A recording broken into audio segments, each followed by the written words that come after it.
नमस्कार।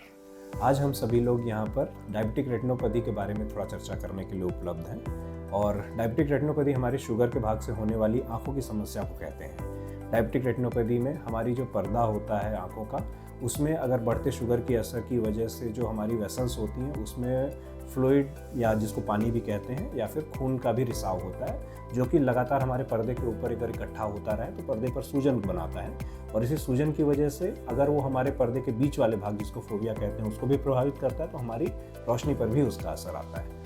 कभी कभी शुरुआती लक्षणों में हम लोगों को नज़दीकी चीज़ों की बढ़ती समस्या महसूस होती है।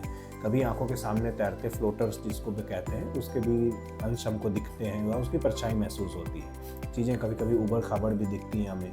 रंगों की चटकता या कंट्रास्ट भी प्रभावित होता है, या कभी कभी रात में हम लोग को कम रोशनी में देखने में भी दिक्कतें ज़्यादा महसूस होती हैं।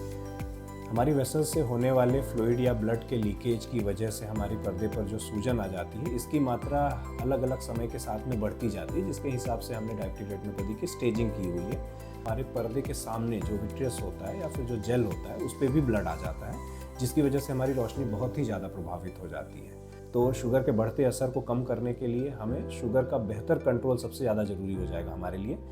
आँखों के भाग से जो इलाज हमारे संभव होते हैं वो शुरुआती सूजन या फिर हम लोग की आंखों के अंदर इंजेक्शंस का प्रयोग होता है, जिसमें हम लोग सूजन को कम करने का काम करता है ये इंजेक्शन। और इसके अलावा हमारे पास लेज़र की प्रक्रियाएं भी उपलब्ध हैं, जिसकी वजह से पर्दे की सिकाई की जाती है और सूजन को कम किया जाता है।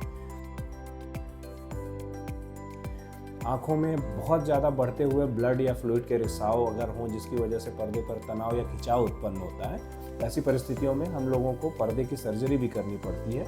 और कभी कभी जेल में होने वाली ब्लड की सफाई के लिए भी हमको ऑपरेशन का सहारा लेना पड़ता है। आगे शुगर से आने वाली परेशानियां समय के साथ बढ़ती जाएंगी। इसकी वजह से यहाँ पर prevention is better than cure का हम लोग को पालन करना पड़ेगा। अगर हम शुगर का अच्छा कंट्रोल करते हैं तो हमारा आगे का जीवन भी सुखमय और बिना किसी परेशानी के बीतेगा। वरना बढ़ती समय और बढ़ते शुगर वैल्यू के साथ में हमें आज नहीं तो कल इस परेशानी को सामना करना पड़ेगा। आइए हम और आप मिलकर शुगर से होने वाली इन गंभीर बीमारियों से लड़ने का साथ में प्रयास करें और आपको रोग मुक्त